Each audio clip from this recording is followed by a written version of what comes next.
assalamu alaikum bandiraɓe on calminama goto kala inde mum e yettode mum weltare artude plateau mon yonta hande min calmini kala yeɓiyanke émission o ha tengte yen yeɓoɓe Pindi TV min salmini on onon foof kala ɗo mbawɗon wonde e mbawɗon wonirde yo jaam Allah wone e moon donc chaque semaine rek invité ji yontaɓe min gaddanto mon e plateau he yimɓe jewta yen e thème goto moni fo addo hen miijo munen so diwi ɗum noon mi hokka jaari yen salmodira e bandiraɓe après Salma min dokka konngol invité men jaari mi salminima eyyi madame Ndiaye mi salmitimama assalamu aleykum bandiraɓe yeɓiyankoɓe Ayaw Pindi TV mi salminima foof inde mon e yettode mon e to gonɗon e to gonirɗon yo jamma Allah e nden ko Allah woni e moɗon ko Diary Ndiaye debbo mo hawre hawnigi walla Diary Ndiaye debbo mo padala ruuru Siredi Ali Tambatu walla debbo mo magama e litama o woni beele boɗeje mi salmini on salmini Salma weɗaɓe mbiya ɓeɗa heewi haala kono salmini on salmini kadi invité meɗen nawa a jarama a weltanama Salma bisimilla ma a salminama mi salminima Diary mi salmini Raky mi salmini invité amen o assalamtu aleykum awladu Mauritanie assalamtu aleykum awladu Sénégal ko debbo dondu e cammalle pari Fouta ngara jiya koran jewna mi salminima inchallah a jarama a weltanama Salma comme no min mbirumini joni chaque semaine invité kesso invité jontaɗo hande noon min addani on ko invité mo gandanɗa paɗɗo fayida machallah biyeteɗo Thilla styliste walla Thilla création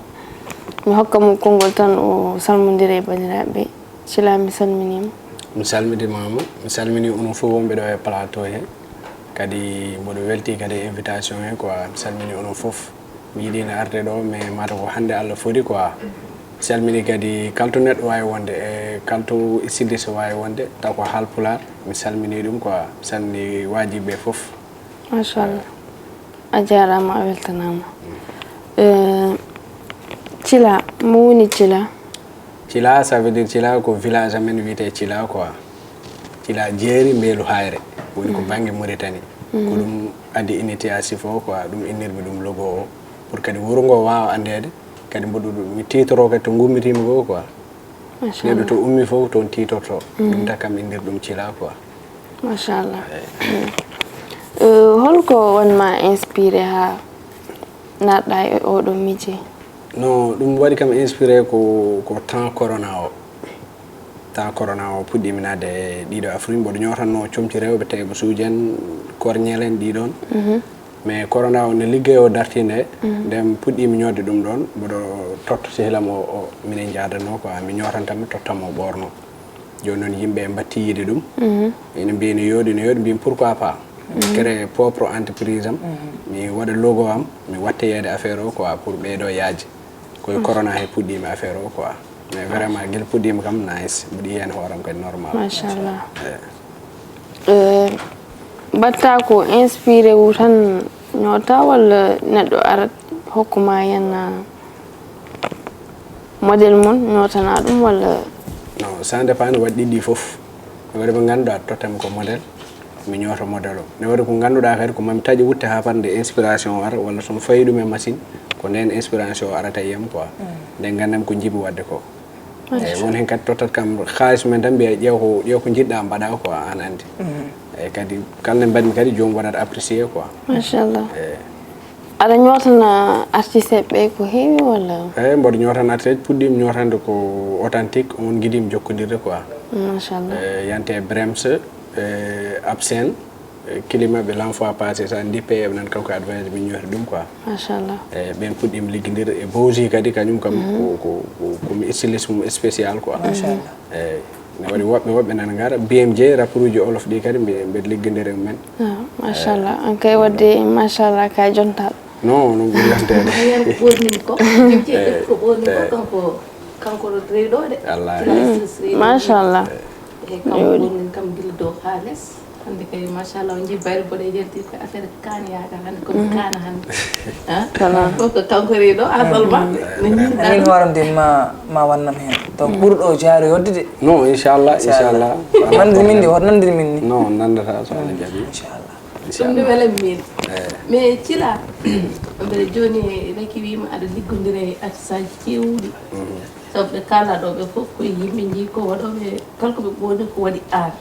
surtout bawsi mi yii islisme mum mi yii kadi ko ɓoronɗa kon hay sa haalani so neɗɗo yiire ko annata o hol ñotanɗoma mais entreprise o ko an goto woni hen walla holɓe gonduɗa hen non entreprise o pour l'instant min goto woni hen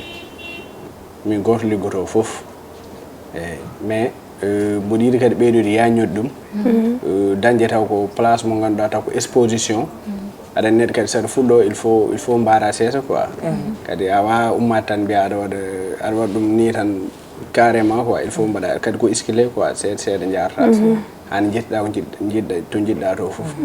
mais kadi nane hooram kam jogade taw ko place mawɗo taw ko ɗo ko cila istilis comcum woni ɗo taw joomum so sohli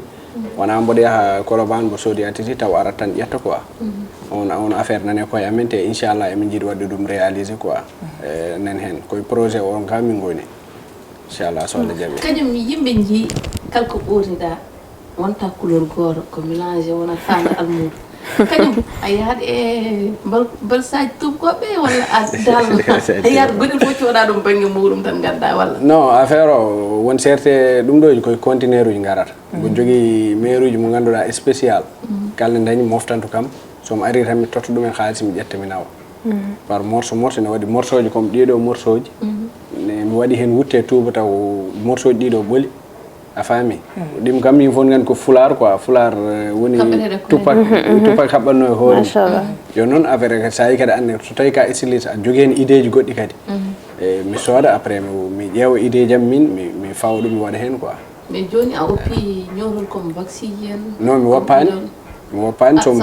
heeɓi vaccine tan mi ñootat so affaire ɓurti doole e sa opéra ɗiɗon affaire non mi woppata par ce que yeehi ha heeɓi entreprise ma addu ñotowo comti rewɓe pawa ɗum ɗon gadda ñotowo comti worɓe pawa ɗum ɗon taw jomum min cohli goɗɗi kadi gadda kadi kaɓora sa pawa ɗum yaadal no waɗi mo ganduɗa hen jeeyi ko ensemble simple taw ala ɗum ɗo ala ɗiɗo affaire cilmi en a faami taw ko simple tan normal ɗin fof mboɗo waɗa ɗumen eyyi ne waɗi hen yimɓe ko ɗum jiiɗi waɗi hen kadi jiiɗi tan ko ganduɗa tan ko bizarre comme no booji ni quoi kadi taw hande sa yi booji tan ma andu ko booji woni ɗo quoi walla sa yi kam min mboɗo ɓooni tan ma andu ko min woni ɗo eyyi ko ɗum ɗon quoi affaire ko noon yaade mais aɗani yiya hen hoorema non nice mboɗo mi yen hooram vraiment mais mbaɗo dartiniɗi ceerani tiniji ceerani 50 000 30 000 25 000 50 000 30 000 wona neɗɗo fof dañi ɗum de non ɗum mboɗani mboɗo wawi ko min tan waɗa ɗum par ce que utilise uji gonɗoɗi sa waɗani 150 150 franchement ko haalde Allah ham ko gonga par ce que woni mboɗo yiya bon won utilise uji utilise goto mbaɗo no mani mais comci makko ɗi ko ene seeri ko yetto vraiment mais aussi kadi ene famni saabu kamɓe ko liggey mabɓe aussi kadi kamɓe guiɗ ƴewoyto tisuji ɗi ɓe mbaɗa combine ɓe ñooda donc a andata no foti jomum en no soodori tisuji ɗi wadde kala ko joɓɗamo kadi ko sa ɓonim tan sa ɓonino yimɓe ganduɗa ɓorni min kam won boyam goto cila on boyam goto min jangguima garab ɓuuri mum ɓorno hom ɗiɗo min jangguini mum joni oppi kam tako min jangguini on wiye bamum rap mbaɗa saɗa andi on non mboɗo andi on ko ganam c'est cool ganam cool wona min tagi mbiyami mum rap wona min mbiyami mum rap kadi andi allah andani inde an on joni min jangguinimo rap o wiya on ɓorno banni no yooɗi vraiment no yooɗi mais on haalanno kam inde nde kono mi andano ko an o wonno non ko min vraiment te o gane moƴƴo min liggodiri machallah waya gargummi isi jomum a waɗi affaire noon a waɗi affaire ko noon inchallah min ñagonma tan yo Allah waɗan hen jaam jomum jiɗɗa hen ko Allah hokkuma ɗum amin e barke Mouhammad sallallahu alaihi wasallam neɗɗo saɗa jogui meccal ma ɓuuri wonde ɗo ene waɗa ko nahsudul noon a yi hewɓe en ɗo hande sukaɓe worɓe ɓe ngala mecce aɗa ke mbaɗal gulu walla yeede hunde manda ko foti manan wiyete awona majjere ma gulu neno ani an Allah wallima Allah surima rinimama oɗan en gueɗe foof awanda ɗa yaara bangueji aɗa ƴiña ɗa ŋooɓa wona ƴettu Allah non ko noon parce que Allah no fewi par ce que meccal yawnani koye meccal yawnaki neɗɗo sa fiɗi ka jantal men a liggoto liggoɗa balla hen jumma balla hen bamma balla hen banakon ma ndewon aduna ko noon tan kadi yo Allah waɗane jaam jooma amin way kadi ko ardi fof kadi so yeehi kadi hami heeɓi ɗo hen ko kawam jiɗɗo e nenam yummay baba ni wiye Amadou Kebe ko on nani kam e ngal ɗo meccal quoi somi yeehi kadi hami heeɓi ɗum ɗon mboɗo yettamo kadi mboɗo yettamo no fewi vraiment ñen fof ko kaalu ko concert ko pawde min e lawol kadi min gande watte min gummi quoi gummi ko galleji mo ganduɗa wonno mbayata tan jomumen mbawi sikkude ka faade lawol gongol walla ka goɗɗum quoi mais taw an déjà wonko woni hoore ma ko woni ɓerde ma aɗa yiiɗi hollude ɗum yimɓe quoi comme vraiment placement holto woni gueeƴe wawi marché Boubès te ɗum waɗɗani gueeƴe marché Boubès mbaɗa watta comme teyre ɓe mbadde traine ñawi non min watta ɗum sirkoma ɗo ko instaran nen o sirkoma no vite fait rek ayande kaluɗen nde mboɗo ñotanma nde ko surprise kono mi essayi wadde hen ha keɓɗa affaire o ko noon te comme ko affaire ko bekki kam sa sabu mi meeɗani mija ɗum ñen concert waɗa ko adduy komin ta ɓorno ɗum ɗo machallah so woni jaari jeey tan onne gonka 25 000 50 000 non ko non parce que ɗum ɗo mi yaagi sen ɓornotoɗo an gorno ñotna 25 de an tan waɗa par ce que a sirri makko ɗum jarani 25 kadi arani ɓe mbi ko sabu waɗi sababu fulani a gani moƴƴo kadi fulani waɗi kam présenté ɗum ñande concert babs oji nde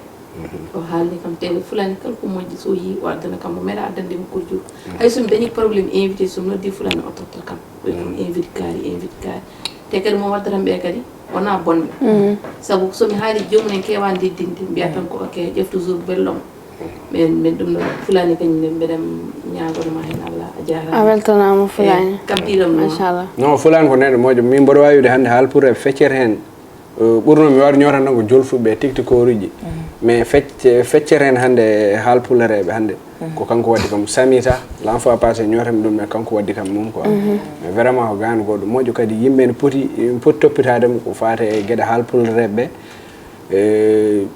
concert uji walla goɗɗum yimɓe ne poti toppitademo hen quoi ne poti teddindemo hen quoi mais an aɗa jokkodiri e influenceur uji so kamɓe jiɗi ɓornade affaire aare joni ko ɗum ñinnomi namdade mo sa joni joni puɗɗimi jokkodirde e mabɓe quoi hewani miñum sami o mi anda jette so malien o on ɓe jokkodiri e mum e fulani kadi waddi kam e woɓɓe quoi on tan joni tan puɗɗimi ɓurri wawde jokkodirde e mabɓe quoi tiktokers uji joni puɗɗimi nadde e mabɓe seeɗa mais kam ala fof mi puɗɗimi liggodirde hen tan kam taw ko liggey mo ganduɗa normal quoi mais vraiment kadi mboɗo paari jokkodirde mboɗo paari liggodirde e mabɓe waɓen o ɓeɗo mboɗo paari liggodirde men quoi jinnomi namdade par ce que kanko ko liggoro ko bon c'est ene waɗi fayida saabu mi yiyani taw halpular mbaɗo ɗum ɗo déjà o liggodiri e artiste aji hewɓe kono min mi fennata mais c'est la première fois jimomi gandumi inde makko donc ko ɗum jinnomi nandade est ce que omo e réseau ji ɗi déjà somo jogui compte TikTok omo jogui compte Instagram est ce que omo waɗa shooting aji omo waɗa omo yeeyam produit ji makko non mboɗom Instagram mboɗom TikTok mboɗom Snap mboɗom Telegram mboɗom Facebook mboɗom fof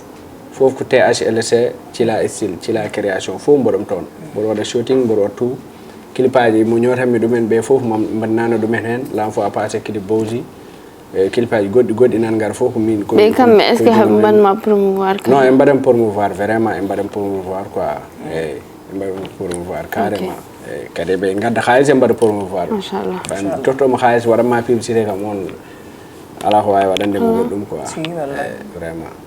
mais bon ko ɗum tan jinno widema par ce que neɗɗo moom sa woni a woni jeune a lokkima joni kadi talent aɗa liggo liggeyma a ñaagaki hay goto waɗani jungma ngo ɗe ñaago ɗum ko yettude Allah no feewi par ce que hande ɗa wawno wadde goɗɗum ala ko ɓurɗa waɗa ɗum ɓe haydara wona ko yettude Allah e gomde horum tan nenam kadi yo Allah won ballo walluma Allah suurma kadi renma joni ɗum tan wonno haalata e neɗɗo moom ko neɗɗo tan ñamata yarata liggey moom mo fof wawi jogui fulla e fayida yo liggo wonɗo ɗo waɗa ha suudu ala sens joni invité men wonno ko Thila Islis deuxième partie wonon ko nder ko enen kadi mbaɗamo hen encouragé rek saabu ɗum ɗo wewani ko rafirima ko gonga weɓani saabu enen jii hande aduna no wayi jiiɓade a andata debbo andata gorko ha ko Allah andi ko tan yoni kanko o waɗi choisir waɗi métier e oɗo ganda métier kala gonɗo hen soit hen saji wiyete ko ne defa wonde debbo walla goɗɗum saabu yimɓe hande reki ɗon jii hande réseaux sociaux no e bonde affaire gol jigueno enen halpula nder debbare gorkadi ha en jii hannde no wayi wonde gorko no wayi welde ni an jiya neɗɗo woni gorko mum waɗi bien sappe mo yaha ayi kono jiyatan hannde debbo gorko batta hoore mum debbo ɗum ɗon hannde ene tampina surtout enen leñol ɓiɓɓe fulɓe hannde ko meeɗani yiide fof ne watti yeede meɗen ɗum ɗon ko hannde ɗum jinnomi addenden e deuxiéme partie o ene hulɓini de sabu so gorko yeehi ha ene waɗa maniére-aji ene naata e TikTok ene ɓiiña ene ŋooɓa ene waɗa maniére-aji rewɓe kañ aduna o hulɓinima min jinnomi ko namdade ɗum ɗo men invité men sabu mecce mo woni o worɓe hewɓe sa jiihi ene nooyi hen mbiyete ko affaire ɓe goni koye teur walla waɗoɓe crayon walla dal worɓe liggoroɓe affaire tuuti ko waɗe affaire rewɓe ko ɗum nen tagat jumunen waade noon te min mi yimo ko wona ɓen zar worɓe de mi anda noon mi anda noon ko buldude hoto wat sikki sa wawi mbiyata hoto wat sikki sakko quoi eyyi affaire o kam vraiment on thème kam ko thème mo ganduɗa mo gasatade mo jowrani gase quoi surtout milieu amen o mo mbiɗa o milieu tayragal o vraiment oɗo saaha hande sa woni hen tan e yimɓe mbiyata tereɓe ene heewi gorjiguenuji ene heewi debbati gorkadi quoi yimɓe noon mbiyata mais kadi carrément ko noon woori quoi noon woni ne heewi hen vraiment mine koyamen hen saji emin potte hen aɗa yiiya neɗɗo ne haaldama cikka ko ni taw ne hulɓini quoi haalta eyyi gorko tan kalda e gorko honum tan ne ɓiiña walla waɗa won certain façon ngaji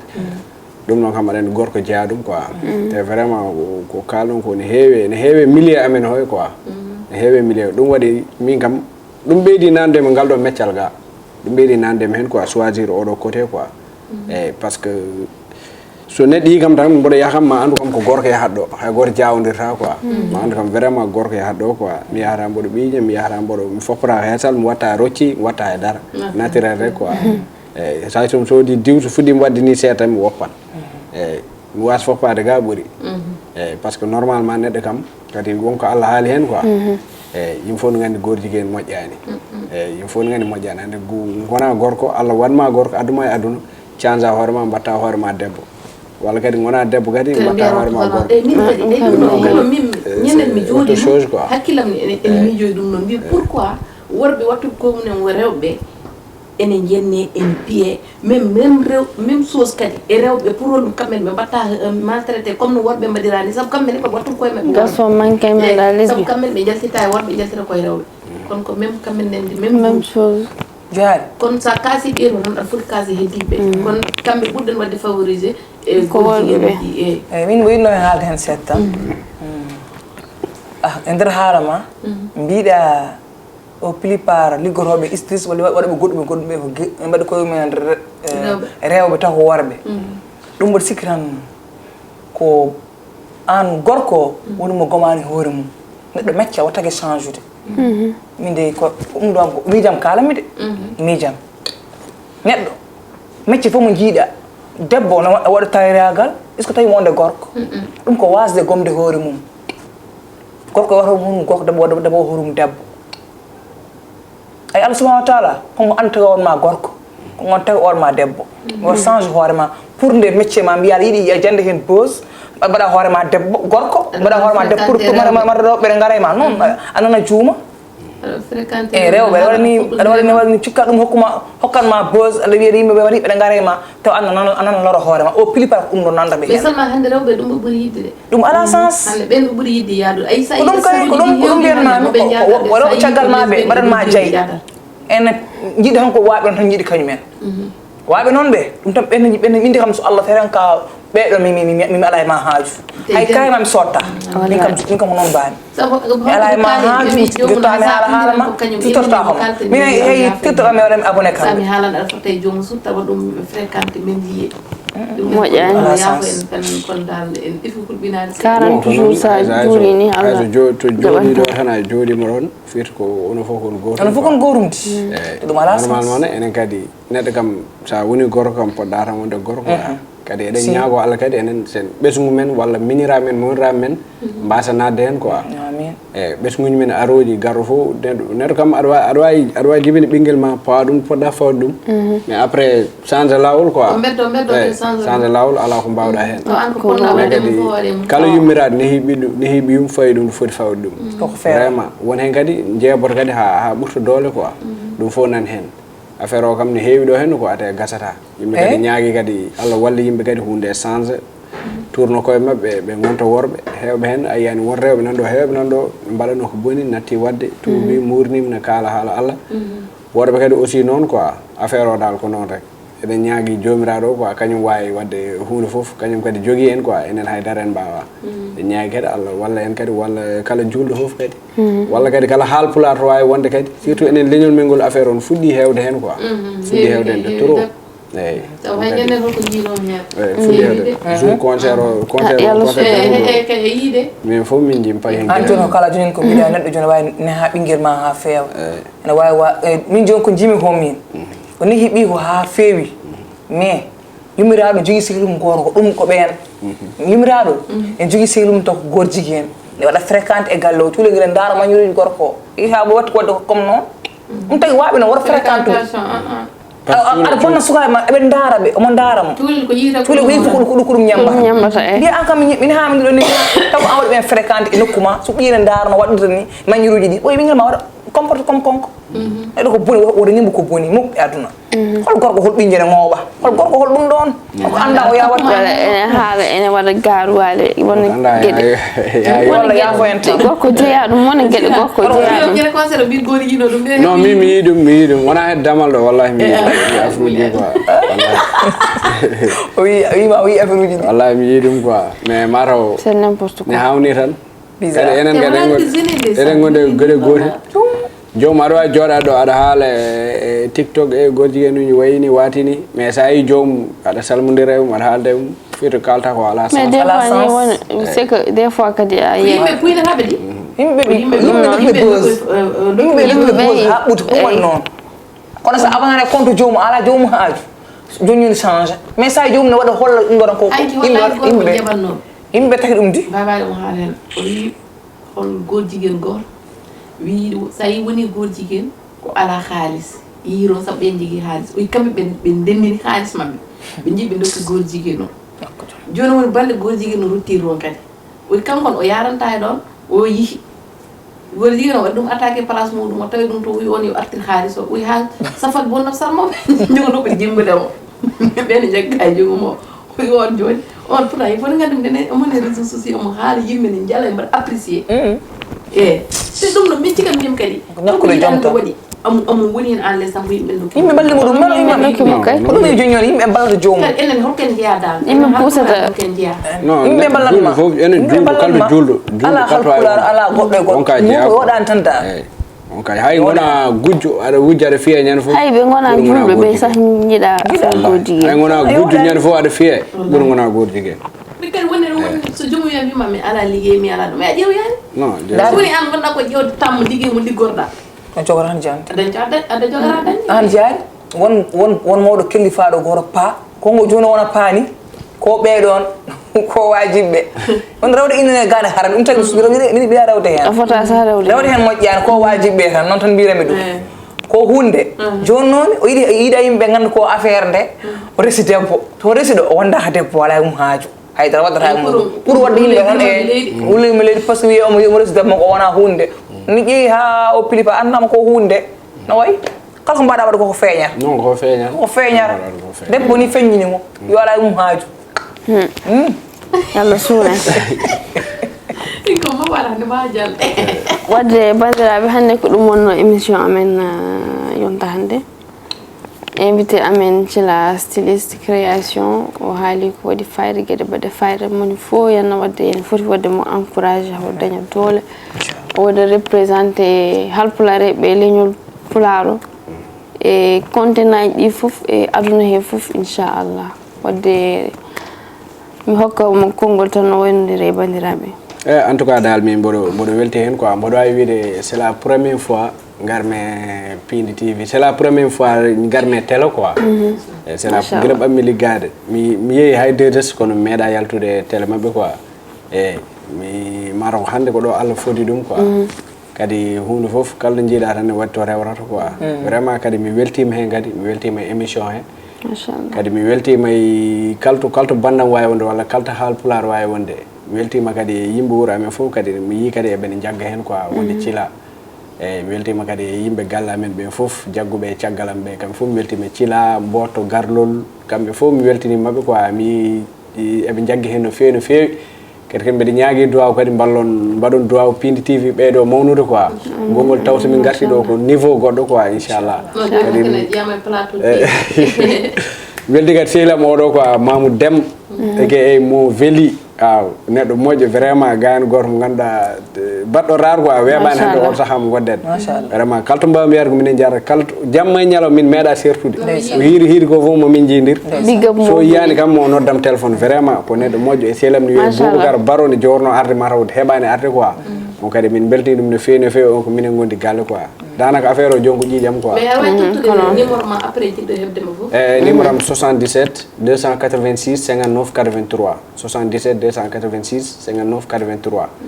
Instagram THLC Thila Création TikTok THLC Snap THLC Facebook THLC fof quoi inchallah beltim no feewi vraiment on jaram kadi ko yimbe moƴƴo mi weltima e jaari weltima e madame Ndiaye weltima e Salma weltima jarama no fof weltima e caméraman o quoi merci on jarama Salma ko non tan invité amen machallah baddo jogido jomi fulla e faida yo Allah wadina jam jomam cila Allah nawma ta sikkaro inchallah amin odo émission mada do hande do on émission nga kiode bangeji godde inchallah parce que ko nida fo ala hasard ala ko won fu jogi fuddorto haytoro yettoro do e ko non tan mi salmini bandirabe fof kala yebo Pindi TV tan a wiyama Europe a wiyama Pikop a wiyama assalamu alaikum machallah mi salmini kam Hamad Sidou depuis États-Unis samini mi juurmam ane jom suuduma e bikkon ma machallah merci beaucoup ajara prochaine inchallah merci beaucoup bam rab boya mum samini mo no feey ni mum rab salmini jari wala ni le bandirabe no tigi Thila min beltima invitation sabu neddo ara kadi e teer webani machallah wadde déplacer ngara sabu kanyum ne ko se ji ñew janan mais ay ko wono wadde o wadi ndeysaan o ari o pi haaju mo xamul mo o ari sabu webani dal ko bon kadi ko wi ho ndeysaan o holli yimbe ko dimo sabu c'est la première fois o jodo e télé te ko pi wadum sababu ko salma wi ko rek yo wonane taw ko télé nane to inshallah wala la don invité sa mon den ma won dam Pindi wallahi sabu kalto joda sabu ko mbida do min yego non do mi kal han esar pour le mo jida re ko Pindi kanene kadi ya hadi ha burtuda be don inchallah jarami invitation fulani kadi enen samini to tak sikul ken ma ken hawrbe non kon ko tikano ma hande mi selmini kadi yebo ayaw Pindi TV technicien ona awi ha reportage de non ara jije selmi baw sabu jom hadi machine inchallah ajara ma jari ko dum wonno émission men hande min dokki on rendez-vous ha dimanche prochain inchallah so hawre weli dal jaram merci waay